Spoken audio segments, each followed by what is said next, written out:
Hi friends, मारू नाम अर्पिता पटेल है। आ मारा फाधर इन लॉ है जेमनुं नाम प्रफुल्लभाई पटेल है और अमे सूरतथी छीए। मारा फाधर इन लॉ ने अहींया एक मस्सो हतो जे धीमे धीमे आगळ जतो गयो ने एमांथी लोही टपकतुं हतुं। तो अमे त्यां बाजुमां एक होस्पिटल छे त्यां चेकअप कराव्युं तो डॉक्टरने एवुं लाग्युं के कदाच केन्सर होई शके। तो अमे एने बायोप्सी माटे आप्युं अने केन्सर डिटेक्ट थयुं। तो अमे डॉक्टर सोहમને बतावेલું तो एणे अमने पीपी माणियानो रेफरन्स आपेलो અને અહીંયા પપ્પાને સોમવારથી એડમિટ કરેલા છે ને આજે સવારે એનું ઓપરેશન થઈ ગયું છે। ઓપરેશન પોણી કલાક ચાલેલું અને અહીંયાની હોસ્પિટલની જે સુવિધાઓ છે, પેશન્ટને જે સાચવવાની ઘરની જેમ કેર કરે છે, નર્સો પણ બહુ સારી છે। જેન્યુઅલી એવું જોવા મળે છે કે નર્સો છે ચીડાઈ જતી હોય છે આખો દિવસ કામ કરીને, પણ અહીંયાનો જે નર્સિંગ સ્ટાફ છે પપ્પા જેટલી પણ વાર બોલાવે એટલી વાર જાય છે અને પ્રેમથી જવાબ આપે છે અને ડોક્ટરો પણ સરખી રીતે એટેન્ડ કરે છે અને સાચવે છે। ઘર જેવું વાતાવરણ છે, હોસ્પિટલ જેવું લાગતું જ નથી અને હોસ્પિટલ ક્લીન પણ એટલી છે કે હોસ્પિટલમાં જે દવાની સ્મેલ આવતી હોય છે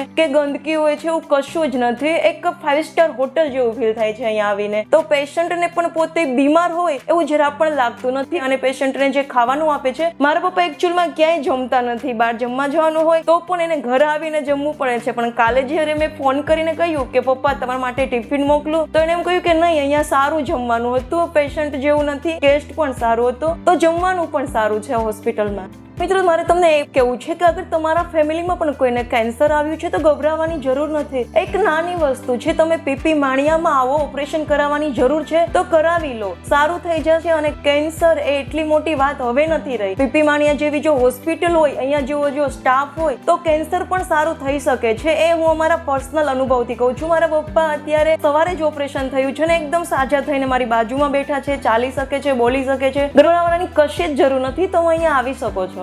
धन्यवाद।